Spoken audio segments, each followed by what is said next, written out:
আসসালামু আলাইকুম। আশা করি সবাই ইনশাআল্লাহ অনেক ভালো আছেন। আমরা পদার্থবিজ্ঞান দ্বিতীয় পত্র অধ্যায় 4টা আজকে শুরু করব। এই অধ্যায়টা হচ্ছে তড়িৎ প্রবাহের চৌম্বক ক্রিয়া এবং চুম্বকত্ব।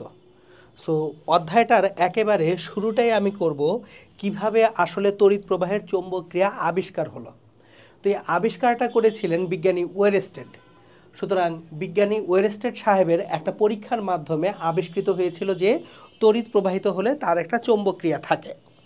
এখন আমরা এটা মোটামুটি সবাই জানি, একটা চুম্বককে শুধুমাত্র আর একটা চুম্বক বিক্ষেপিত করতে পারে। ধরুন কোথাও একটা চুম্বক আছে, আপনি ওর কাছাকাছি যদি আর একটা চুম্বক আনেন, তাহলে এই দুইটা চৌম্বক ক্ষেত্রের মধ্যে হয় একটা আকর্ষণ, না হলে বিকর্ষণ বল আসবে। সুতরাং যদি কোথাও একটা চুম্বক শলাকা বিক্ষেপিত হয়, তার মানে ওর ধারে কাছে আরেকটা চৌম্বক ক্ষেত্র আছে। সুতরাং এই যে পরীক্ষাটা ছিল ওয়েরস্টেড সাহেবের পরীক্ষা, উনি একটা চৌম্বক শলাকা নিয়েছিলেন। এই চৌম্বক শলাকাটার উপরে একটা তার রাখা হয়েছিল, যে তারের মধ্যে দিয়ে তড়িৎ প্রবাহিত হচ্ছিল।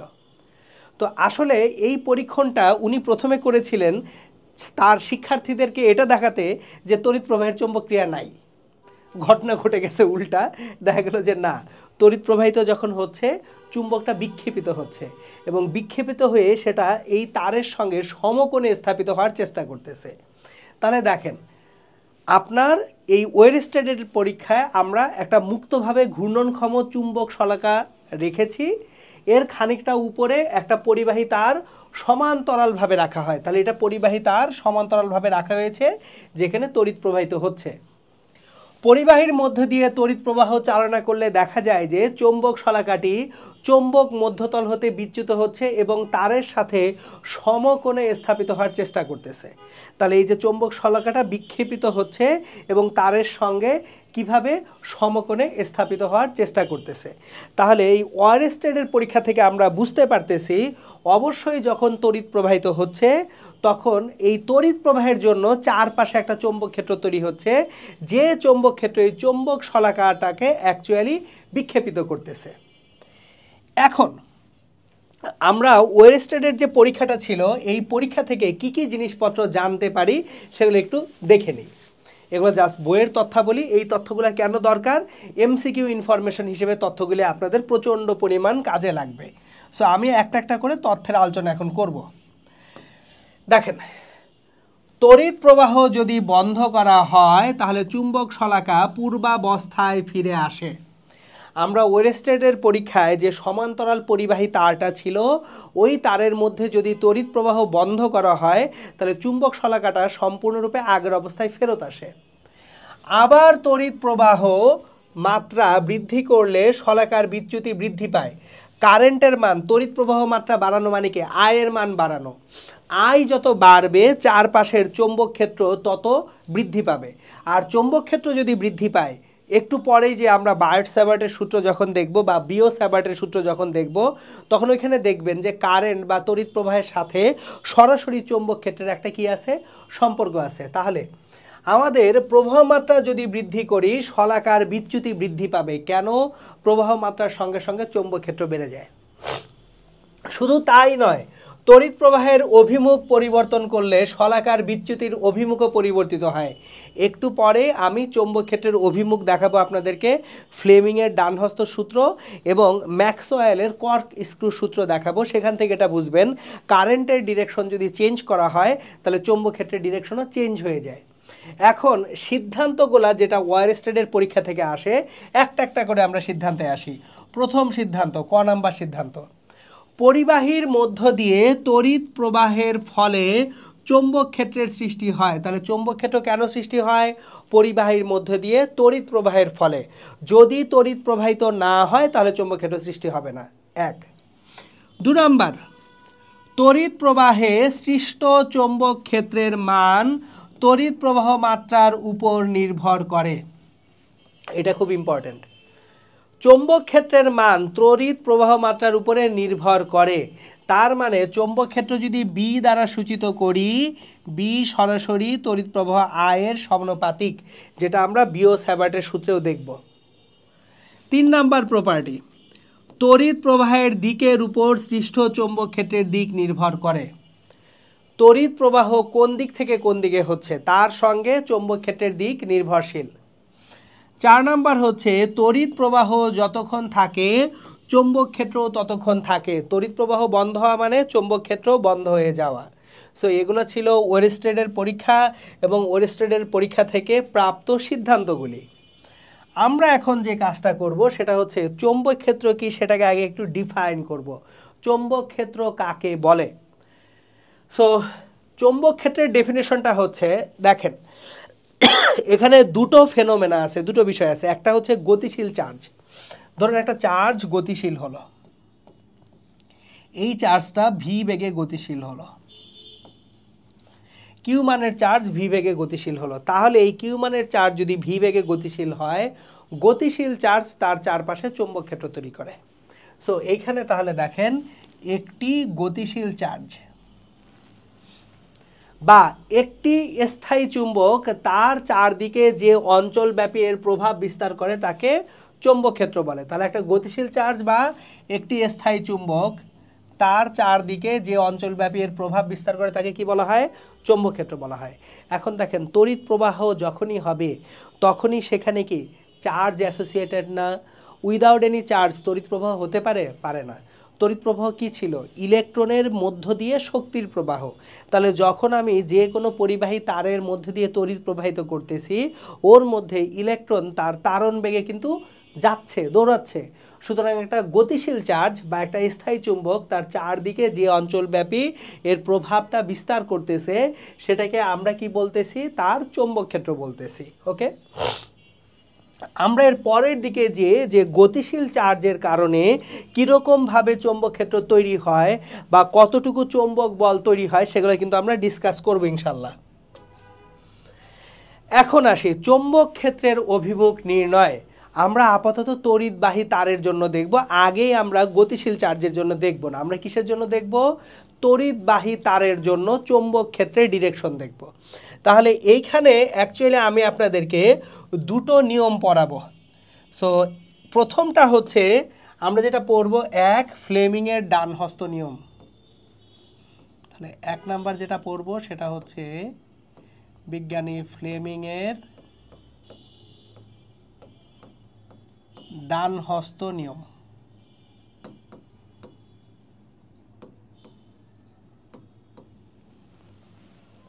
তাহলে ফ্লেমিংয়ের ডান হস্ত নিয়মটা আসলে কি বলে সেটা আমি আপনাদেরকে দেখাবো।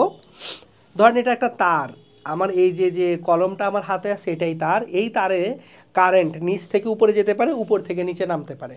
তাহলে কারেন্টটা যদি নিচ থেকে উপরে ওঠে, ডান হাতের বৃদ্ধাঙ্গুল যদি তড়িৎ প্রবাহের দিক নির্দেশ করে, অন্য আঙ্গুলগুলা পেঁচিয়ে ধরলে তাহলে অন্য যে 4টা আঙ্গুল আছে এরা চৌম্বক ক্ষেত্রের দিক নির্দেশ করে।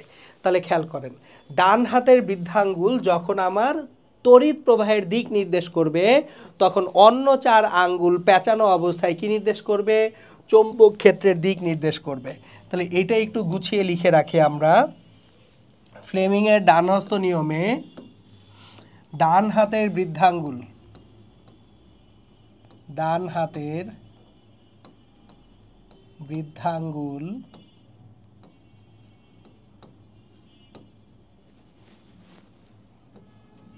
তড়িৎ প্রবাহের দিক নির্দেশ করলে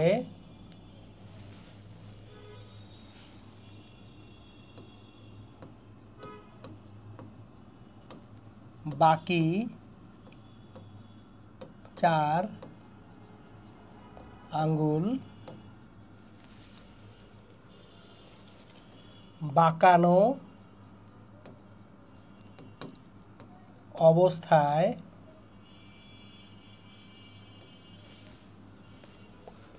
চৌম্বক ক্ষেত্রের দিক নির্দেশ করে।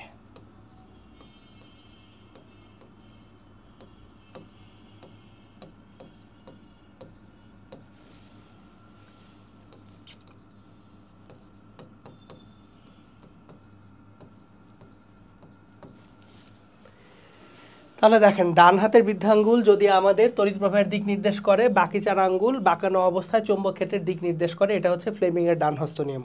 তাহলে এখন আমরা একটু দেখি, আমরা দুটো তার নিই। আমরা যেটা করব সেটা হচ্ছে তার নিব। ধরেন এটা একটা তার, এখানে আরেকটা তারা কি, এটা আরেকটা তার, দুটো তার। তাহলে প্রথম তারে কারেন্টটা নিচ থেকে উপরে যাচ্ছে, আই নিচ থেকে উপরে যাচ্ছে। দ্বিতীয় তারে কারেন্টটা উপর থেকে নিচে নামতেছে, আই উপর থেকে নিচে নামতেছে। এখন খেয়াল করেন, ডান হাতের বৃদ্ধাঙ্গুল, আমি ডান হাতের বৃদ্ধাঙ্গুল নিয়ে যদি চিন্তা করি, এই যে আমার ডান হাতের বৃদ্ধাঙ্গুল, ডান হাতের বৃদ্ধাঙ্গুল এটা তাহলে কি নির্দেশ করতেছে? তড়িৎ প্রবাহের দিক। তাহলে অন্য আঙ্গুলগুলো যখন এইভাবে পেঁচাবো, তাহলে অন্য আঙ্গুলগুলো এই দিক দিয়ে তাহলে চৌম্বক ক্ষেত্রটা প্রবেশ করে এই দিক দিয়ে বের হয়ে আসবে। তাহলে চৌম্বক ক্ষেত্রটার ডিরেকশন হবে হাতের ডান দিক দিয়ে, আমার এই যে দেখেন ডান দিক দিয়ে প্রবেশ করতেছে। সো চৌম্বক ক্ষেত্রটা এরকম হবে, এই দিক দিয়ে প্রবেশ করতেছে, এই দিক দিয়ে বের হয়ে আসতেছে, এদিক দিয়ে প্রবেশ করতেছে, এদিক দিয়ে বের হয়ে আসতেছে। সিমিলারলি এইখানে যদি কারেন্টটা নিচের দিকে যায়, দেখেন ডান হাতের বৃদ্ধাঙ্গুল এটা কি নির্দেশ করতেছে? তড়িৎ প্রবাহের দিক। তাহলে অন্য আঙ্গুলগুলো যখন পেঁচাচ্ছি, পাকাচ্ছি, তখন খেয়াল করেন ওই পাশ দিয়ে চৌম্বক ক্ষেত্রটা ঢুকতেছে, এই পাশ দিয়ে বের হয়ে আসবে। দেখছেন এই যে এইভাবে ধরতেছি, তাহলে ওই পাশ দিয়ে ঢুকে বের হয়ে আসলো কোন দিক দিয়ে? এই পাশ দিয়ে বের হয়ে আসতেছে। সো একটু খেয়াল করেন, যদি এইভাবে থাকে চৌম্বক ক্ষেত্র এই দিক দিয়ে ঢুকতেছে, এই দিক দিয়ে ঢুকে, তাহলে দেখেন এক দিক দিয়ে ঢুকে আরেক দিক দিয়ে বের হয়ে আসবে না? তাহলে এখানে কারেন্টটা নিচের দিকে যাচ্ছে, চৌম্বক ক্ষেত্র সে তৈরি করবে, এইবার এই দিক দিয়ে প্রবেশ করতেছে, এই দিক দিয়ে বের হয়ে আসতেছে।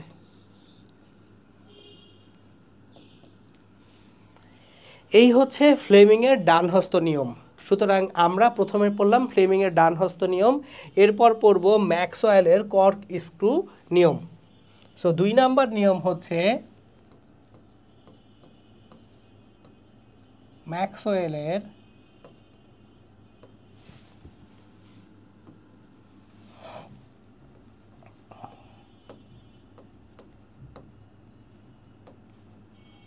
কর্ক স্ক্রু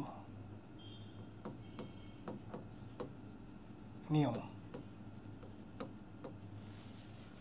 তাহলে এখানে বুঝতেই পারতেছি একটা স্ক্রুর ব্যাপার আছে। সো আমরা ভেক্টর যখন পড়েছিলাম, ডান হাতি স্ক্রু পড়েছিলাম ক্রস গুণনের সময়, এটাও অলমোস্ট সেম।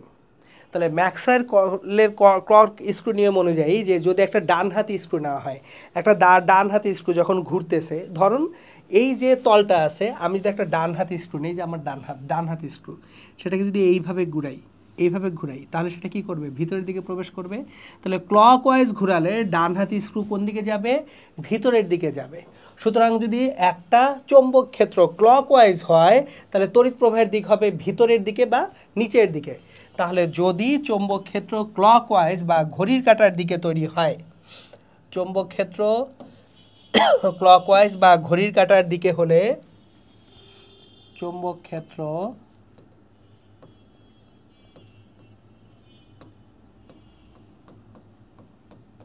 ক্লকওয়াইজ বা ঘড়ির কাঁটার দিকে হলে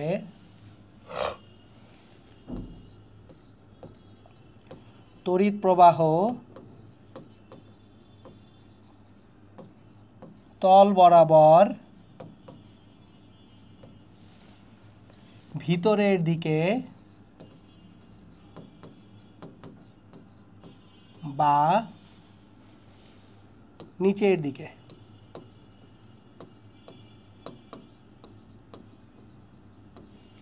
সুতরাং যদি আমরা একটা স্ক্রুর কথা চিন্তা করি, যে ধরুন কোনো একটা স্ক্রু আছে, এখানে একটা স্ক্রু রাখা আছে, এটা একটা স্ক্রু, তাহলে স্ক্রুটা এরকম, সো এটা একটা স্ক্রু। তাহলে এই স্ক্রুটা যেহেতু ডান হাতি স্ক্রু, খেয়াল করি এই স্ক্রুটাকে যদি আমরা ঘুরাই ক্লকওয়াইজ বা ঘড়ির কাঁটার দিকে যদি ঘুরাই, তাহলে ঘড়ির কাঁটার দিকে যদি এই স্ক্রুটাকে ঘোরানো হয়, এই যে ঘড়ির কাঁটার দিকে ঘোরালে স্ক্রুটা নিচের দিকে নামবে, তার মানে তড়িৎ প্রবাহ আই এই দিকে। চৌম্বক ক্ষেত্র যদি হয় ঘড়ির কাঁটার দিকে, তড়িৎ প্রবাহ আই কোন দিকে হবে? ভিতরের দিকে বা নিচের দিকে। সেম স্ক্রুটাকে যদি আমরা এখন ঘুরাই অ্যান্টি ক্লকওয়াইজ বা ঘড়ির কাঁটার বিপরীতে, স্ক্রুটাকে ঘোরাবো অ্যান্টি ক্লকওয়াইজ বা ঘড়ির কাঁটার বিপরীতে।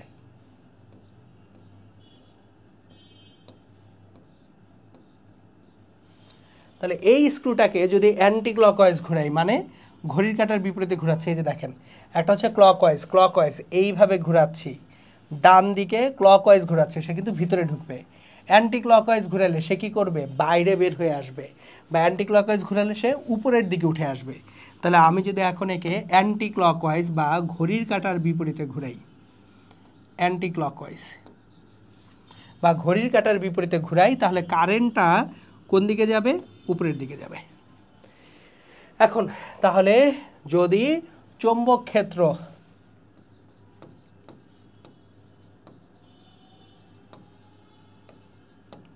অ্যান্টি ক্লকওয়াইজ বা ঘড়ির কাঁটার বিপরীত দিকে হয়,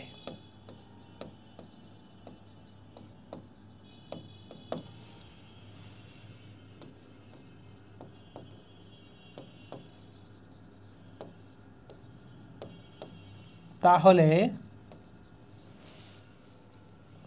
তড়িৎ প্রবাহ তল বরাবর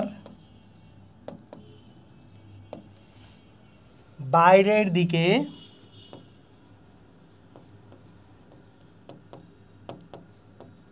বা উপরের দিকে।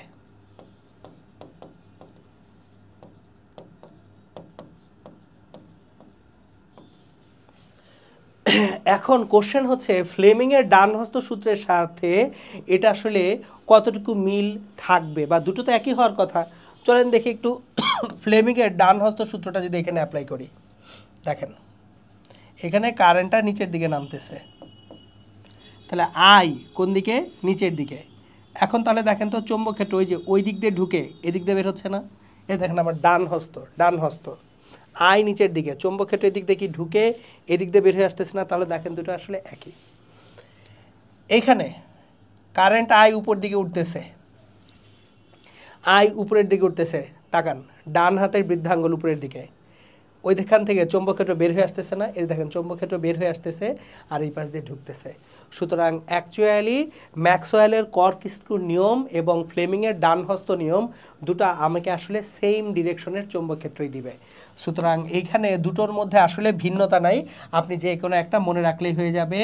যদি এই যে নিচের দিকে কারেন্ট যায় তাহলে আমাদের যে চৌম্বক ক্ষেত্র এটা ক্লকওয়াইজ, আর যদি উপরের দিকে কারেন্ট ওঠে তাহলে চৌম্বক ক্ষেত্র আমাদের কি ওয়াইজ, অ্যান্টি ক্লকওয়াইজ। ওকে, সো এই ছিল আমাদের চৌম্বক ক্ষেত্রের ডিরেকশন বা দিকের বিস্তারিত। এখন কাগজ তলে মানে আমরা যখন একটা কাগজ নেই, এই কাগজ তলে চৌম্বক ক্ষেত্রের দিক নির্দেশনা আসলে এটা ওই ম্যাক্সওয়েলের নিয়ম বা হচ্ছে আপনার ফ্লেমিংয়ের ডানহস্ত নিয়ম থেকেই হয়ে যায়। একটু বোঝার চেষ্টা করি। ধরুন আমার কারেন্টটা ভিতরে ঢুকতেছে, কারেন্টটা এখানে ভিতরে ঢুকতেছে, কোন দিকে ঢুকতেছে, ভিতরে ঢুকতেছে। তাহলে চৌম্বক ক্ষেত্র এই যে দেখেন কোন দিকে, এই যে কারেন্টটা যখন ভিতরে ঢুকতেছে চৌম্বক ক্ষেত্র এরকম না, তার মানে এটা কিন্তু ক্লকওয়াইজ। তাহলে ক্লকওয়াইজ যদি করি সেক্ষেত্রে কারেন্টটা ভিতরের দিকে ঢোকে। সো যদি ক্লকওয়াইজ হয়, এখানে ক্লকওয়াইজ হয়, কারেন্টটা এখানে কি ভিতরের দিকে ঢুকতেছে। তাহলে ভিতরের দিকে যখন ঢুকতেছে এটাকে প্রকাশ করা হয় ক্রস দ্বারা।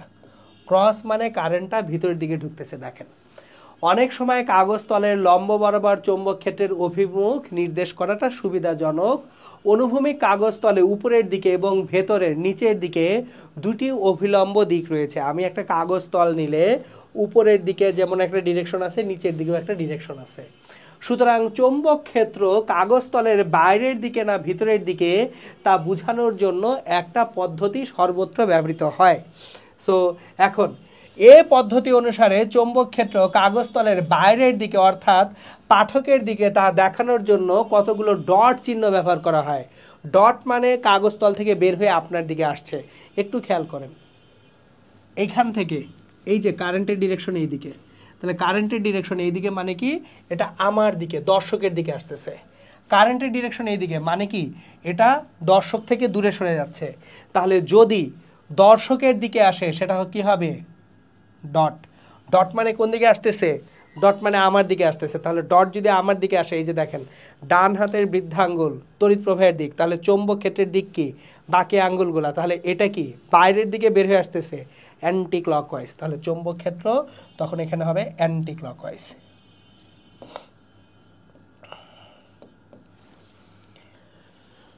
সো এখন তাহলে দেখেন ডট চিহ্ন এবং ক্রস চিহ্ন, ডট চিহ্ন দিয়ে আমরা অ্যাকচুয়ালি বুঝতে পারবো চৌম্বক ক্ষেত্র যেটা আছে সেই চৌম্বক ক্ষেত্রটার অভিমুখ কোন দিকে, আমার দিকে। ক্রস চিহ্ন দিয়ে বুঝবো যে চৌম্বক ক্ষেত্রের অভিমুখ আমার থেকে কোন দিকে, ভিতরের দিকে। তাহলে আমরা আবার জিনিসটাকে যদি গুছিয়ে লিখি, কোনো কাগজ তলে যদি ডট চিহ্ন থাকে, একটা কাগজ তলে সবগুলা ডট বা সবগুলো ক্রস আছে, কোনো জায়গায় ক্রস আছে, এটাকে একটু একভাবে চিন্তা করতে পারেন, একটা অ্যারো বা তীর, তীরকে যদি পিছন থেকে দেখি, তীরের পিছনে আপনি ক্রস দেখবেন, তাহলে ক্রস মানে হচ্ছে তলের ভিতরের দিকে যাচ্ছে, আর ডট মানে কি, তল থেকে বাইরে বের হয়ে আসতেছে, ডট মানে তল থেকে বাইরে বের হয়ে আসা। তীর আপনার দিকে ছোড়া হয়েছে, এই তল থেকে একটা তীর আমার দিকে আসতেছে, তাহলে তীরের মাথাটা একটা পয়েন্ট, এই পয়েন্টটা আমার দিকে আসতেছে। সো ডট চিহ্ন মানে হচ্ছে তল থেকে বাইরে বের হয়ে আসা, ক্রস মানে তলের ভিতরে প্রবেশ করা। আমি এখানে আবার লিখে দিচ্ছি, ক্রস মানে হচ্ছে তল বরাবর ভিতরে প্রবেশ।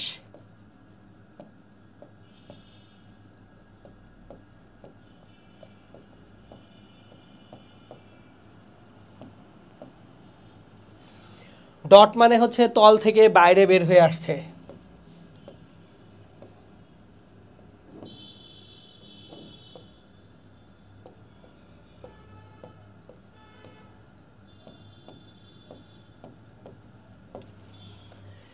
এই হচ্ছে তাহলে কাগজ তলে চৌম্বক ক্ষেত্রের দিক নির্দেশনা, যে একটা কাগজ তলে যদি আমি এখন একটা তার রাখি, তার রেখে কোন দিকে চৌম্বক ক্ষেত্র কীরকম সেটা এখন ইজিলি এটা থেকে বের করা যাবে। আমি একটু আপনাদেরকে জাস্ট দেখাবো এখানে, চলুন। কাগজ তলে চৌম্বক ক্ষেত্রের যে দিক নির্দেশনাটা আছে, আমি সেই দিক নির্দেশনাটা আপনাদেরকে একটু দেখাবো। সো অ্যাকচুয়ালি কিভাবে কোথায় তার থাকলে চৌম্বক ক্ষেত্রটা কীরকম হবে সেটা আমি দেখিয়ে রাখবো আপনাদের। ধরুন একটা তার এখানে এইভাবে রাখা আছে, এটা একটা তার, তারে কারেন্ট আই ঢুকতেছে এইভাবে, তাহলে তারে কারেন্ট আই এইভাবে ঢুকতেছে, যাচ্ছে উপরের দিকে, তাহলে ডান পাশ দিয়ে আমার চৌম্বক ক্ষেত্র প্রবেশ করতেছে ভিতরে, ডান পাশ দিয়ে কিভাবে করতেছে, ভিতরে প্রবেশ করতেছে, তাহলে ডান পাশ দিয়ে হবে ক্রস, আর বাম পাশ দিয়ে চৌম্বক ক্ষেত্র বের হয়ে আসতেছে, তাহলে বাম পাশে হবে কি, ডট।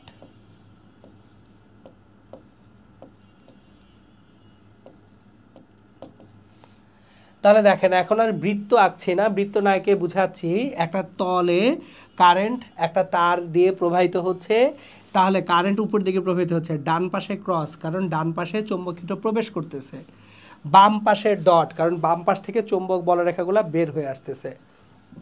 আবার যদি কারেন্টটা নিচের দিকে যায় আই, তাহলে ফ্লেমিংয়ের ডান হস্ত নিয়ম অনুযায়ী কারেন্ট যাচ্ছে নিচের দিকে, এবার দেখেন ওই পাশটায় আমার চৌম্বক ক্ষেত্র প্রবেশ করে এই পাশ দিয়ে বের হবে, এই যে দেখেন ওই পাশ দিয়ে চৌম্বক ক্ষেত্র প্রবেশ করতেছে, ঘুরিয়ে নিয়ে আসলাম, বের হবে কোন দিকে, এই পাশ দিয়ে, তাহলে এখান দিয়ে চৌম্বক ক্ষেত্র প্রবেশ করতেছে, প্রবেশ করলে কি ক্রস, আর বের হয়ে আসলে কি ডট।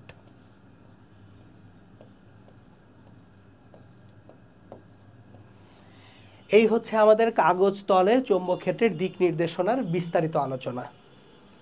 এখন আমরা যে কাজটা করব সেটা হচ্ছে বিও-স্যাভার্ট বা ল্যাপ্লাসের সূত্রটা আমরা পড়ব। ইংরেজিতে এটাকে আসলে উচ্চারণটা বিও বলা হলেও বিজ্ঞানীর নামটা BIOT। এখন জার্মান বিজ্ঞানী বলে ওই বিওটটাকে আমরা আসলে বিও বলি, বিও-স্যাভার্ট বা ল্যাপ্লাসের সূত্র। তো বিও-স্যাভার্ট বা ল্যাপ্লাসের সূত্রটা আমাদেরকে একটা পরিবাহী তারের ক্ষুদ্র একটা অংশের জন্য ওই তার থেকে কোনো একটা দূরত্বে কোনো বিন্দুতে ক্ষুদ্র চৌম্বক ক্ষেত্রের মান নির্দেশ করে দেয়। ধরুন এটা একটা তার, তাহলে এই তারের তড়িৎ প্রবাহিত যদি হয়, তারের চারপাশে চৌম্বক ক্ষেত্র তৈরি হবে। তাহলে তার থেকে কোনো একটা দূরত্বে একটা বিন্দুতে আমি কতটুকু চৌম্বক ক্ষেত্র পাবো, সেই চৌম্বক ক্ষেত্রের মান নির্দেশ করে এই বিও-স্যাভার্টের সূত্রটা। সেই সূত্রটা অ্যাকচুয়ালি 1820 সালে ল্যাপ্লাস ভিন্নভাবে প্রকাশ করে এই সূত্রটার প্রমাণ করেন। এখন আমরা সূত্রটা দেখি। এখানে তো বাংলা প্যাচালগুলো আছে, এটা হিস্ট্রি, একটু পড়ে রাখেন। দেখেন, বিজ্ঞানী ওরেস্টেড প্রমাণ করেন যে তড়িৎবাহী পরিবাহীর চারপাশে একটা চৌম্বক ক্ষেত্র সৃষ্টি হয়, মেডিকেল ইনফরমেশন হিসেবে জরুরি। কে প্রথম চৌম্বক ক্ষেত্র যে তৈরি হচ্ছে তড়িৎ প্রবাহের ফলে, সেটা প্রদান করেন কে? সেটা প্রদান করেন হচ্ছে বিজ্ঞানী ওরেস্টেড। কিন্তু এই যে চৌম্বক ক্ষেত্রের চৌম্বকীয় আবেশ বা চৌম্বক প্রাবল্য, এটা নির্ণয় করেন কে? এটা নির্ণয়ের জন্য বিজ্ঞানী ল্যাপ্লাস একটা সূত্র প্রদান করেন। তাহলে প্রথমে চৌম্বক ক্ষেত্রের মান কে প্রদান করেন? প্রথমে প্রদান করেন হচ্ছে বিজ্ঞানী ল্যাপ্লাস। এখন এই সূত্রটা ছিল ল্যাপ্লাসের সূত্র। পরবর্তীতে 1820 সালে ল্যাপ্লাসের সূত্রটিকে ভিন্নভাবে প্রকাশ করে সূত্রটির প্রমাণ করেন দুজন বিজ্ঞানী, জ্যা ব্যাপটিস্ট বিও ও ফেলিক্স স্যাভার্ট। এই দুইজন যেহেতু ভিন্নভাবে প্রকাশ করতেছেন, এদের নাম অনুযায়ী এই সূত্রটাকে কি বলা হয়েছে? বিও-স্যাভার্টের সূত্র। তারা চৌম্বক প্রাবল্যকে চৌম্বক ফ্লাক্স ঘনত্ব হিসেবে পরিমাপ করেন। চৌম্বক ফ্লাস্ক কি জিনিস সেটার বিস্তারিত আলোচনা আমি পরে করব, যে ফ্লাস্ক কাকে বলে, কোথায় কতটুকু ফ্লাস্ক আবিষ্ট হয়। আপাতত আমরা চৌম্বক ক্ষেত্র প্রাবল্য নিয়ে থাকব। সো সূত্রটা কি? সূত্রটা আমরা একটু পড়ি, তারপর আমি ম্যাথমেটিক্যালি ডেভেলপ করাবো। দেখেন, নির্দিষ্ট মাধ্যমে ক্ষুদ্র দৈর্ঘ্যের কোনো পরিবাহী তারের মধ্য দিয়ে তড়িৎ প্রবাহিত হলে এর আশেপাশে কোনো বিন্দুতে সৃষ্ট চৌম্বক ক্ষেত্রের মান প্রবাহিত তড়িৎ প্রবাহ মাত্রার সমানুপাতিক। দেখেন, চৌম্বক ক্ষেত্রের মান কার সমানুপাতিক? ক্ষুদ্র চৌম্বক ক্ষেত্র ডিবি প্রবাহ মাত্রা আয়ের সমানুপাতিক। ওকে, পরিবাহীর দৈর্ঘ্যের সমানুপাতিক, তাহলে ডিবি প্রপোর্শনেট টু ক্ষুদ্র দৈর্ঘ্য ডিএল। পরিবাহীর মধ্যবিন্দু হতে ওই বিন্দুর সংযোগ সরলরেখা এবং পরিবাহীর অন্তর্ভুক্ত কোণের সাইনের সমানুপাতিক, তাহলে dB proportionate to sine theta. এবং পরিবাহীর মধ্যবিন্দু হতে ওই বিন্দুর দূরত্বের বর্গের ব্যস্তানুপাতিক, ডিবি প্রপোর্শনেট টু 1/r²। তাহলে দেখেন তো, এই সূত্রটা থেকে টোটাল 4টা জিনিস পেলাম। একটা হচ্ছে চৌম্বক ক্ষেত্রের যে তীব্রতা বা প্রাবল্য, এটা হচ্ছে প্রবাহ মাত্রার সমানুপাতিক, ডিবি সমানুপাতিক আই। যে তারটা আছে পরিবাহী তারের দৈর্ঘ্যের সমানুপাতিক, ডিবি সমানুপাতিক ডিএল, ডিএল দিয়ে ক্ষুদ্র দৈর্ঘ্য বোঝাচ্ছে। যে কোণটা তৈরি হয়েছে মধ্যবিন্দু এবং ওই বিন্দুর মধ্যে সংযোজক সরলরেখা এবং পরিবাহী যে কোণ তৈরি করছে সেটা যদি থিটা হয়, dB proportionate to sine theta এবং দূরত্বের বর্গের ব্যস্তানুপাতিক। এখন আমরা এই সবগুলোকে কম্বাইন করে বিও-স্যাভার্টের সূত্রটা যদি আমরা লিখতে যাই, বিও-স্যাভার্ট সূত্রের গাণিতিক প্রকাশ ও ভেক্টর রূপ, তাহলে dB proportionate to I, dB proportionate to dl, db proportionate to sin theta, db proportionate to 1/r²। এই 4টা সূত্রের মধ্যেই ছিল, আমরা 4টা সূত্রের মধ্যে পড়ে আসলাম। এখন চলেন একটু চিত্র আঁকি। ধরে নেই আমার কোনো একটা তার, এখানে পরিবাহী তার, এর মধ্যে দিয়ে আই কারেন্ট প্রবাহিত হচ্ছে। এর মধ্যে দিয়ে প্রবাহিত হচ্ছে কত কারেন্ট? I current. এখন এই তারের একটা ক্ষুদ্র দৈর্ঘ্য ডিএল নিব। এই তারে একটা ক্ষুদ্র দৈর্ঘ্য এখানে ডিএল নিলাম, এটা আমাদের ক্ষুদ্র দৈর্ঘ্য ডিএল। তাহলে এই যে ক্ষুদ্র দৈর্ঘ্য ডিএল থেকে কোনো একটা দূরত্ব, যদি ক্ষুদ্র দৈর্ঘ্য ডিএল এর মধ্যবিন্দু থেকে একটা দূরত্ব এখানে আর দূরত্ব এখানে একটা বিন্দু পি, তাহলে পি বিন্দুতে যে চৌম্বক ক্ষেত্র প্রাবল্য তৈরি হবে সেটা নির্ভর করবে কিসের উপরে? দেখেন, সেই চৌম্বক ক্ষেত্র প্রাবল্যটা নির্ভর করবে dB proportionate to I, dB proportionate to dl, dB proportionate to sine theta এবং ডিবি প্রপোর্শনেট টু 1/r², এগুলোর উপরে নির্ভর করবে। ওকে, এখন দেখেন, কারেন্ট যদি এই দিকে যায়, আমার চৌম্বক ক্ষেত্র ওইখানে কোন দিকে? ভিতরের দিকে, আর এই পাশে বাইরের দিকে হবে। এবার তাহলে ডিবি ইকুয়ালস টু কত হবে? DB proportionate to IDL sin theta divided by r square, তাহলে dB equals to mu IDL sin theta divided by 4 pi r square। এখন কোশ্চেন, এই যে সমানুপাতিক ধ্রুবকটা আছে এটাকে যখন তুলে দিলাম তখন মিউ ডিভাইডেড বাই 4 পাই একটা সমানুপাতিক ধ্রুবক আসলো। এই মিউটাকে বলা হয় মাধ্যমের প্রবেশ্যতা। মিউটাকে কি বলা হয়? মাধ্যমের প্রবেশ্যতা। দেখেন স্থির তড়িৎ যখন পড়েছেন আপনারা, স্থির তড়িতে আপনারা অ্যাপসাইলন পড়েছিলেন, ওটা ছিল মাধ্যমের ভেদন যোগ্যতা। কোনো একটা মাধ্যমের মধ্য দিয়ে তড়িৎ বলরেখা কীরকমভাবে প্রবেশ করতে পারে বা কত বেশি বা কম প্রবেশ করতে পারে, সেটা ছিল মাধ্যমের ভেদন যোগ্যতার একটা প্রকাশ। এখন আমার চৌম্বক বলরেখা কোনো একটা চৌম্বক ক্ষেত্রের মধ্যে দিয়ে কত কম বা বেশি প্রবেশ করবে সেটা মাধ্যমের কি থেকে আসবে? প্রবেশ্যতা থেকে আসবে। ওকে, সো আমরা এখন এই যে মিউয়ের যে মানটা, আমরা একটু মিউয়ের মানটা নিয়েও আলোচনা করব। সো মিউয়ের মান কীরকম হয় সেটার আমরা অ্যাকচুয়ালি ডিটেলস আলোচনায় যাব।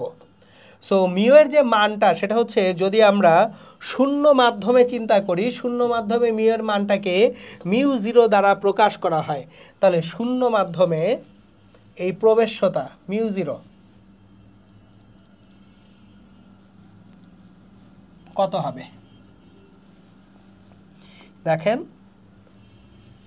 DB equals to mu zero divided by 4 pi IDL sine theta divided by r square. এখন মিউ জিরো হচ্ছে শূন্য মাধ্যমের প্রবেশ্যতা। মিউ জিরো এটাকে বলা হয় শূন্য মাধ্যমের প্রবেশ্যতা।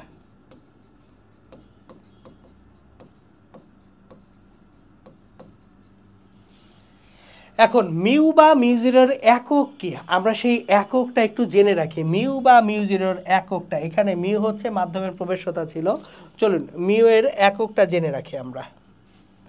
আমরা যখন মিউটাকে সমীকরণ আকারে লিখব, এখানে দেখেন DB equals to mu divided by 4 pi IDL sine theta divided by r square. তাহলে এখান থেকে মিউ এর সমীকরণে আসতেছে mu equals to 4 pi r square into D B divided by I D L sine theta.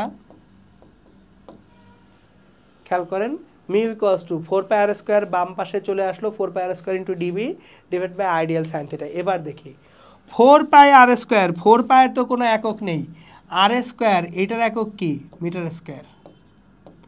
DB ক্ষুদ্র চৌম্বক ক্ষেত্রের একক কি? টেসলা। চৌম্বক ক্ষেত্র প্রাবল্যের একক হচ্ছে টেসলা। সো চৌম্বক ক্ষেত্রের তীব্রতা বা প্রাবল্যকে কি দ্বারা প্রকাশ করা হয়? টেসলা দ্বারা প্রকাশ করা হয়। আর টেসলা মানে হচ্ছে weber per metre square. So এটার আলোচনায় আমি ফ্লাক্সের সময় আসব। 1 tesla equals to 1 weber per metre square. Weber হচ্ছে চৌম্বক ফ্লাক্সের একক, আসবো এটা নিয়ে, টেনশন নিয়েন না। নিচে আইডিএল সাইন থিটা, আয়ের জন্য হচ্ছে আমার কত? অ্যাম্পিয়ার। ডিএল, এই ডিএল এর জন্য কি? আরেকটা মিটার। তাহলে দেখেন একটা মিটার কাটাকাটি যায়, উপরে টেসলা মিটার, নিচে অ্যাম্পিয়ারটা ইনভার্স। তাহলে মিউ এর একক হচ্ছে টেসলা মিটার পার অ্যাম্পিয়ার। তাহলে টেসলা মিটার পার অ্যাম্পিয়ার এটা হচ্ছে আমাদের কিসের একক? মিউ জিরো বা মিউ এর একক। তাহলে শূন্য মাধ্যমের প্রবেশ্যতা মিউ জিরো হচ্ছে 4 pi into 10 power minus 7 tesla metre per ampere. এখন আমরা এই টেসলা মিটার পার অ্যাম্পিয়ার এককটাকে আরেকভাবেও চিন্তা করতে পারি। দেখেন মিউ এর একক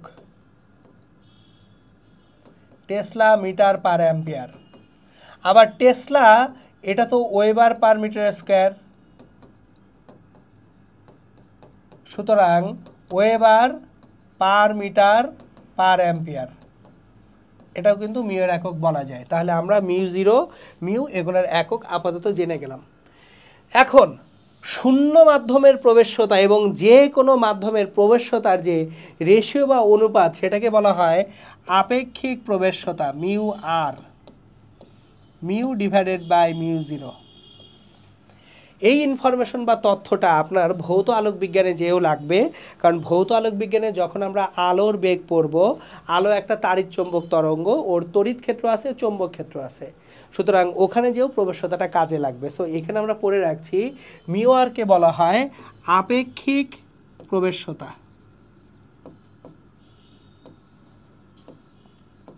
তাহলে আপেক্ষিক প্রবেশ্যতা কাকে বলবে? যে কোনো মাধ্যমের প্রবেশ্যতা এবং শূন্য মাধ্যমের প্রবেশ্যতার রেশিও বা অনুপাতকে কি বলা হয়? আপেক্ষিক প্রবেশ্যতা বলা হয়। তাহলে যে কোনো মাধ্যমের প্রবেশ্যতা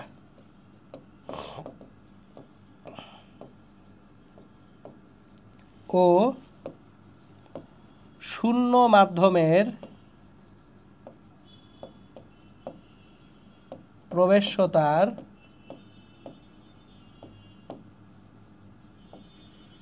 রেশিও বা অনুপাত, এটাকে আমরা কি বলবো? আপেক্ষিক প্রবেশ্যতা বলবো। এখন এই যে আমাদের বিও-স্যাভার্টের সূত্রের গাণিতিক প্রকাশ করে ফেলছি, এটার এখন ভেক্টর রূপটা আমাদের জেনে রাখা লাগবে, কারণ এমসিকিউতে অনেক সময় আসে ভেক্টর রূপটাকে প্রকাশ করতে। তাহলে আমরা একটু ভেক্টর রূপটা এখন এখানে দেখব। সো যখন আমরা ভেক্টর রূপটা দেখতে যাব, ভেক্টর রূপ, যে কোনো ক্ষেত্র প্রাবল্য, এটা কিন্তু ভেক্টর রাশি। প্রাবল্য এটা অলওয়েজ কি রাশি? ভেক্টর রাশি। তাহলে ডিবি চৌম্বক ক্ষেত্র প্রাবল্য, এটাও কি একটা ভেক্টর রাশি?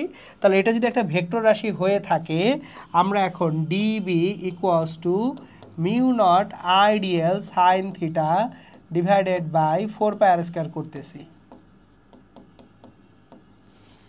এখন প্রথম জিনিস, যদি এটা ভেক্টর হয়, ডান পাশে ভেক্টর, ডান পাশে এটা কি ভেক্টর, তাহলে ভেক্টর হইতে হইলে কতগুলো রাশি গুণ আকারে আছে?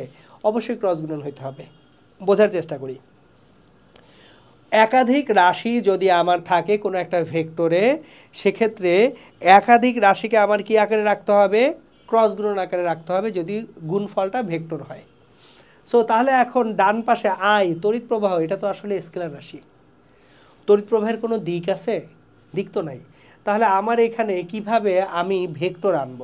আমি ভেক্টর আনার জন্য যে কাজ করব সেটা হচ্ছে মিউ নট বাই 4π আগে বাদ দিই, ও বাদ। এবার আইটাকেও বাদ দিই, কারণ এর স্কেলার রাশি, এখানে ভেক্টরের কিছু নেই। এখন dl sine theta divided by r² আনলাম। ওকে, ভালো কথা। এবার আমি একটু চিত্রটা আঁকি আপনাদের বোঝার সুবিধার্থে। এখানে কারেন্ট আই যাচ্ছে, আমরা একটু ডিএলটাকে যদি দেখি, ডিএল এর ডিরেকশন কোন দিকে?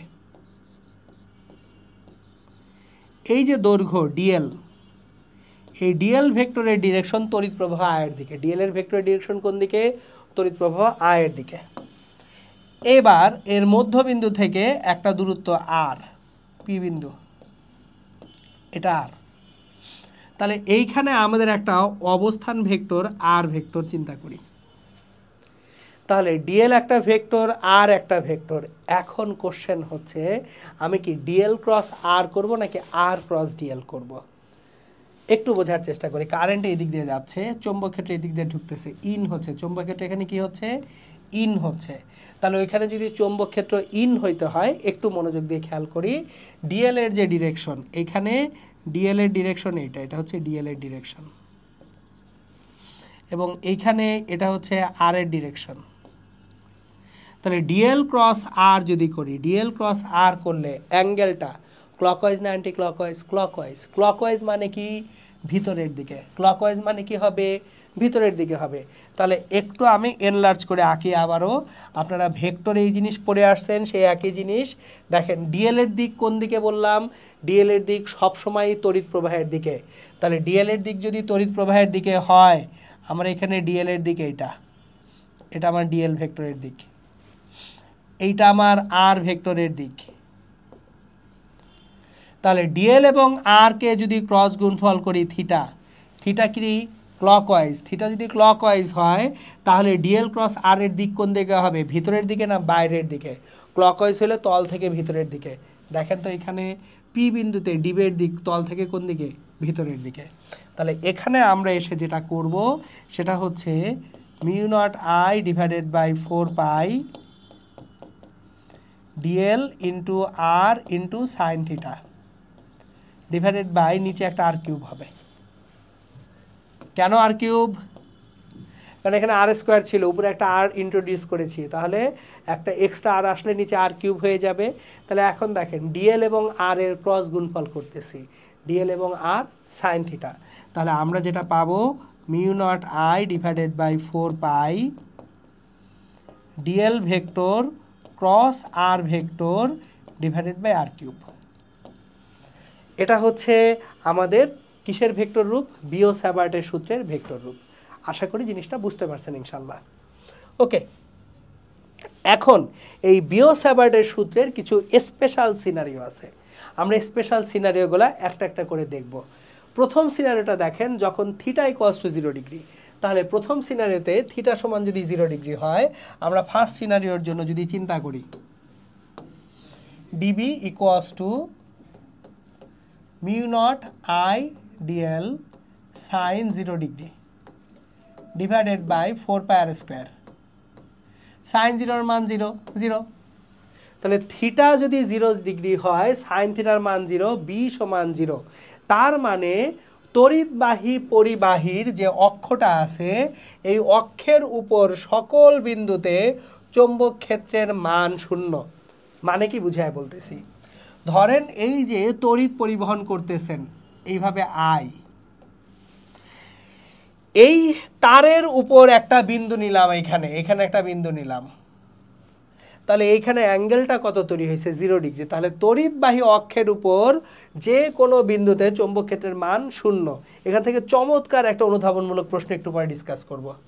অর্থাৎ তড়িৎ প্রবাহের দিক বা বিপরীত দিক বরাবর কোনো চৌম্বক ক্ষেত্র সৃষ্টি হয় না। সো আপনাকে যদি জিজ্ঞেস করা হয় তড়িৎ প্রবাহের দিক বা তড়িৎ প্রবাহের বিপরীত দিকে যদি আপনি থাকেন প্যারালাল টু দ্য ওয়্যার, তারের উপরে যদি থাকেন, তাহলে কোনো চৌম্বক ক্ষেত্র তৈরি হবে না। কেন হবে না? কারণ থিটার মান কত হয়ে যাচ্ছে? 0 ডিগ্রি হয়ে যাচ্ছে। সো এই যে দেখেন আমি তড়িৎবাহী তারের উপরে আছি, থিটার মান 0। অথবা এইভাবে যদি চিন্তা করি কারেন্ট এইদিকে যাচ্ছে, তাহলে আমরা এইখানে যদি দুটো বিন্দু নেই, এই বিন্দুতেও থিটা 0, এই বিন্দুতেও থিটা 0, এই দুই বিন্দুতেই বি সমান 0 হবে। কেন বি সমান 0? কারণ আমাদের থিটাটা এই দুই বিন্দুতে 0। তাহলে তড়িৎবাহী তারের উপর কোনো বিন্দুতে চৌম্বক ক্ষেত্র পাওয়া যায় না। এবার আসেন, থিটা যদি 90 ডিগ্রি হয় সেক্ষেত্রে কি হবে? ডিবি সমান mu naught I dl sine 90 degree divided by 4 pi r square. Theta 90 degree হলে আমরা ম্যাক্সিমাম চৌম্বক ক্ষেত্র প্রাবল্য পাবো, ম্যাক্সিমাম। সো বি এর মান সর্বোচ্চ হবে যদি থিটা 90 ডিগ্রি হয়। মানে তড়িৎবাহী যে তারটা আছে এই তারের যে কোনো একটা ক্ষুদ্র দৈর্ঘ্য যদি চিন্তা করি, এই ক্ষুদ্র দৈর্ঘ্য থেকে যদি সমকোণে কোনো বিন্দু থাকে, মানে এই অ্যাঙ্গেলটা যদি 90 ডিগ্রি হয়, তারের দৈর্ঘ্যের সাথে সমকোণে কোনো বিন্দু থাকলে সেই বিন্দুতে চৌম্বক ক্ষেত্রের মান কি হবে? সর্বোচ্চ হবে। এখন তাহলে একটা জিনিস দেখেন, তড়িৎ প্রবাহ উপাদানের মধ্য দিয়ে লম্বভাবে অতিক্রমকারী সমতলের উপর চৌম্বক ক্ষেত্রের মান সর্বোচ্চ। তাহলে এই যে তড়িৎ পরিবাহী যে উপাদান, এটার মধ্য দিয়ে লম্বভাবে অতিক্রমকারী যদি কোনো সমতল থাকে, সেই সমতলের উপর চৌম্বক ক্ষেত্রের মান কি হবে? ম্যাক্সিমাম বা সর্বোচ্চ হয়ে যাবে। ঠিক আছে, এখন আমরা যে কাজটা করব সেটা হচ্ছে এই যে অনুধাবনমূলক প্রশ্নটার আলোচনায় আসব।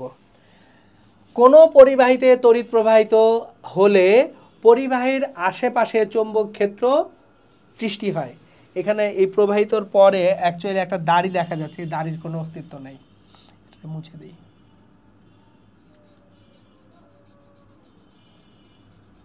কোনো পরিবাহীর মধ্যে দিয়ে তড়িৎ প্রবাহিত হলে পরিবাহীর আশেপাশে চৌম্বক ক্ষেত্র সৃষ্টি হয়, কিন্তু পরিবাহী নিজে চুম্বকে পরিণত হয় না কেন? সুন্দর একটা প্রশ্ন। পরিবাহী নিজে চুম্বকে পরিণত হয় না কারণ হচ্ছে পরিবাহীর উপরের যে কোনো বিন্দুতে থিটা 0 ডিগ্রি হয়ে যায়। দেখেন আমরা কি জানি? আমরা জানি বি সমান বা ডিবি সমান mu naught Idl sine theta divided by 4 pi r square. এবার পরিবাহীর উপর সকল বিন্দুতে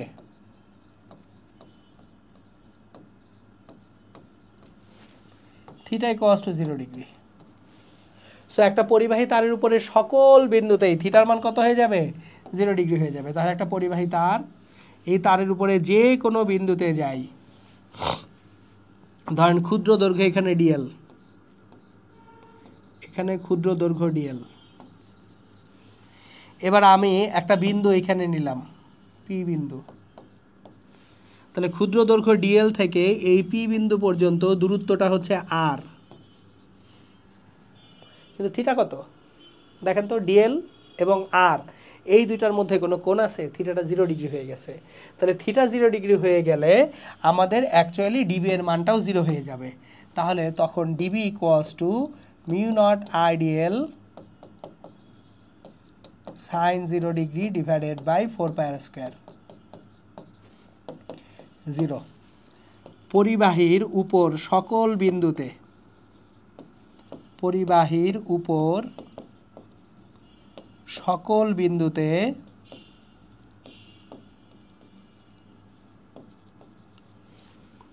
চৌম্বক ক্ষেত্র প্রাবল্য 0।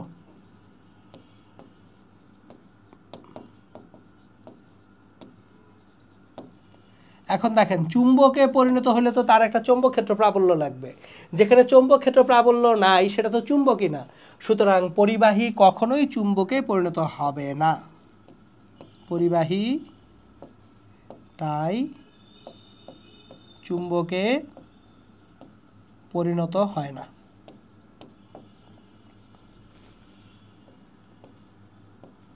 এই ছিল আমাদের চমৎকার অনুধাবনমূলক প্রশ্নটা। আজকের লেকচারটা আমি শেষ করব বিও-স্যাভার্টের একটা ম্যাথ দিয়ে। সো চলুন আমরা ম্যাথটা পড়ি। একটি রিজু তার উত্তর দক্ষিণ বরাবর রাখা আছে। রিজু মানে অ্যাকচুয়ালি কি? রিজু মানে হচ্ছে সোজা, বাঁকা না। রিজু মানে হচ্ছে সোজা। একটি রিজু তার, তাহলে রিজু মানে হচ্ছে সোজা, লিখে রাখি বইয়ের ল্যাঙ্গুয়েজ একটা। সো রিজু মানে হচ্ছে সোজা। একটা রিজু তার উত্তর দক্ষিণ বরাবর রাখা আছে, তাহলে তারটা রাখা আছে কোন বরাবর? উত্তর দক্ষিণ বরাবর। তারটা রাখা আছে উত্তর দক্ষিণ বরাবর, এটা নর্থ, এটা সাউথ। তারটির মধ্যে দিয়ে 10 অ্যাম্পিয়ার তড়িৎ প্রবাহিত হচ্ছে। ওকে, এখন 10 অ্যাম্পিয়ার তড়িৎ কোন দিকে প্রবাহিত হচ্ছে সেটা কি বলছে? বলে নাই, সমস্যা নাই, আমরা ধরে নিলাম উপরের দিকে যাচ্ছে। তাহলে 10 অ্যাম্পিয়ার কারেন্ট তারের মধ্যে দিয়ে প্রবাহিত হচ্ছে। এবার বলছে ওই তারের 1 সেন্টিমিটার দৈর্ঘ্যের জন্য, এই তারের কয় সেন্টিমিটার দৈর্ঘ্য নিব? 1 সেন্টিমিটার দৈর্ঘ্য নিব। ওকে, ভালো কথা, তারের 1 সেন্টিমিটার দৈর্ঘ্য নিই এখানে তাহলে ডিএল এর দৈর্ঘ্য হচ্ছে 1 সেন্টিমিটার। এই জায়গায় ডিএল সমান 1 সেন্টিমিটার, মানে 0.01 মিটার। ওই তারের 1 সেন্টিমিটার দৈর্ঘ্যের জন্য তারটি হতে উত্তর পূর্ব দিকে 50 সেন্টিমিটার দূরত্বে। ওকে, ভালো কথা, উত্তর পূর্ব দিকে। এটা হচ্ছে উত্তর, এটা দক্ষিণ, তাহলে পূর্ব কোন দিক? এদিকে ইস্ট না? তাহলে উত্তর পূর্ব দিকে, উত্তর এবং পূর্বের মাঝখানে এই যে এটা উত্তর পূর্ব, তাহলে উত্তর পূর্ব দিক মানে এখানে 45 ডিগ্রি অ্যাঙ্গেল ক্রিয়েট হয়েছে। তাহলে থিটার মান কত? 45 ডিগ্রি। কত দূরত্বে? 50 সেন্টিমিটার দূরত্বে। এখানে 50 সেন্টিমিটার দূরত্ব, এইখানে কোনো একটা বিন্দু পি। এখানে তড়িৎ ক্ষেত্রের মান এবং দিক নির্ণয় করতে বলা হয়েছে। ওকে, খুবই ভালো কথা। এখন দেখেন আমার তাহলে প্রথমেই যে তড়িৎ ক্ষেত্রটা নির্ণয় করার জন্য এখানে কি কি আছে? তড়িৎ প্রবাহ আই সমান আছে 10 অ্যাম্পিয়ার, দৈর্ঘ্য ডিএল আছে 1 সেন্টিমিটার, মানে 0.01 মিটার। তারপর আমার হচ্ছে দূরত্ব আর আছে 50 সেন্টিমিটার, মানে 0.5 মিটার। এরপর থিটা যেটা দেওয়া আছে, থিটা সমান 45 ডিগ্রি। এখন মাধ্যমটা যদি বলা না থাকে, শূন্য মাধ্যম ধরে নিব, μ0 = 4 পাই × 10⁻⁷ টেসলা মিটার পার অ্যাম্পিয়ার। এখন চৌম্বক ক্ষেত্রের মান এবং দিক নির্ণয় করতে বলা হয়েছে। সো তাহলে শুরুতে মান নির্ণয় করে নিই। শুরুতে আমি চৌম্বক ক্ষেত্রের মান নির্ণয় করে নিব। dB = μ0 I/dl sin θ / 4 পাই r²। এখন μ0 এর মানই তো 4 পাই × 10⁻⁷, r মান 10, d এর মান 0.01, sin θ sin 45 ডিগ্রি / 4 পাই r² মানে 0.5²। সো এই হচ্ছে গিয়ে আমাদের পুরো ডিবি এর মানটা। তাহলে ডিবি এর মানটা কত? 4 পাই উপরে নিচে কাটাকাটি হয়ে যাক, তাহলে 4 পাই দরকার নেই। আমার বাকি যে অংশটুকু আছে সেটাকে যদি আমরা একটু ক্যালকুলেটরে ক্যালকুলেট করি, আমরা একটু ক্যালকুলেটর নিব, ক্যালকুলেটরে ক্যালকুলেট করব। ওকে, সো আমার লবে থাকবে হচ্ছে 10 × 0.01 × 10⁻⁷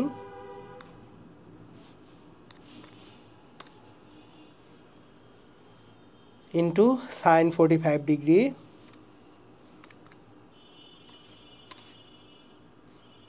divided by 0.5²। 2.828 into 10⁻⁸ চৌম্বক ক্ষেত্র প্রাবল্যের একক হচ্ছে টেসলা। তাহলে আমাদের এখানে চৌম্বক ক্ষেত্রের মান 2.828 into 10⁻⁸ টেসলা। এটা হচ্ছে আমাদের চৌম্বক ক্ষেত্রের মান। এবার দিক কোন দিকে হবে খেয়াল করি। এটা যদি আমার তড়িৎ প্রবাহের দিক হয়, ওইখানে পি বিন্দুতে কি হচ্ছে, বলরেখাগুলো, চৌম্বক বলরেখাগুলো ভিতরের দিকে প্রবেশ করতেছে। তার মানে পি বিন্দু থেকে ভিতরের দিকে চৌম্বক ক্ষেত্র পাওয়া যাবে। তাহলে চৌম্বক ক্ষেত্রের দিক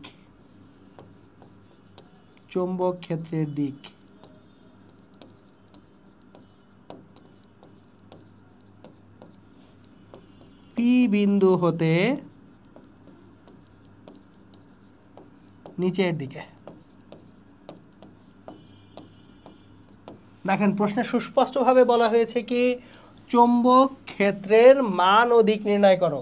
তাহলে আবারও রিপিট করতেছে, আমার তারে কারেন্ট যাচ্ছে এইভাবে, পি বিন্দুটা এইখানে আছে, এখানে আমি যেহেতু কারেন্টটা উপরের দিকে ধরেছি, তাহলে এই পি বিন্দুতে আমার চৌম্বক ক্ষেত্রটা এই যে দেখেন এখান থেকে প্রবেশ করতেছে ভিতরের দিকে, তার মানে নিচের দিকে হবে। এখন ম্যাথে যেহেতু তড়িৎ প্রবাহ কোন দিকে হচ্ছে, তারটির মধ্যে দিয়ে তড়িৎ প্রবাহ কোন দিকে হচ্ছে সেটা কিন্তু বলে নাই, এই জন্য আমরা উপরের দিকে ধরে নিয়েছি। আপনি যদি নিচের দিকে ধরে ম্যাথ করতে চান করতে পারবেন, চৌম্বক ক্ষেত্রের মান একই থাকবে, শুধুমাত্র তখন দিকটা কিভাবে চেঞ্জ হবে আমি বলে দিচ্ছি। কেউ যদি কারেন্টটা আপনার নিচের দিকে ধরেন সেক্ষেত্রে কি হবে আমরা একটু দেখি। কেউ ধরেন এই ম্যাথটায় কারেন্টটা ধরতে চান কোন দিকে, নিচের দিকে, কেউ একজন কারেন্টের ডিরেকশনটা নিচের দিকে ধরতে চান, তাহলে তার অ্যাকচুয়ালি কি চেঞ্জ হবে সেটা আমরা একটু দেখি। কেউ একজন চান কারেন্টটা ধরবেন নিচের দিকে, এই দিকে আই ধরবেন। এখন আপনার ডিএলটা হবে এখানে 1 সেন্টিমিটার, এটা হবে ডিএল 1 সেন্টিমিটার। এবং ডিএল থেকে আপনার কোন দিকে, উত্তর পূর্ব দিকে। ডিএল থেকে কিন্তু আপনি উত্তর পূর্ব দিকেই যাচ্ছেন, তাহলে ডিএল থেকে উত্তর পূর্ব দিকে, এই যে পি বিন্দু 45 ডিগ্রি কোণে। তাহলে এখানে আর সমান 50 সেন্টিমিটারই থাকতেছে।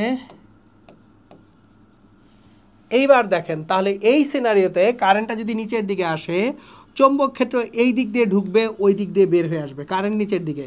তাহলে এই পাশ দিয়ে দেখেন, এই যে ডান হাত, এই যে ফ্লেমিংয়ের ডান হস্ত নিয়ম, কারেন্ট বৃদ্ধাঙ্গুল, ওই পাশে কি আঙুলগুলো প্রবেশ করতেছে, চৌম্বক ক্ষেত্রের দিকে ঢুকে পি বিন্দু থেকে বের হয়ে আসতেছে।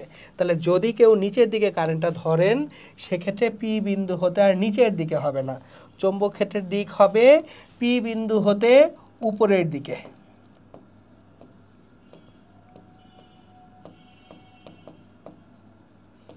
তাহলে আমরা যদি তড়িৎ প্রবাহের দিক চেঞ্জ করে ফেলি সেক্ষেত্রে আমাদের অ্যাকচুয়ালি কি হবে, তড়িৎ প্রবাহের দিক চেঞ্জ করলে চৌম্বক ক্ষেত্রের দিকটা জাস্ট উল্টো হয়ে যাবে।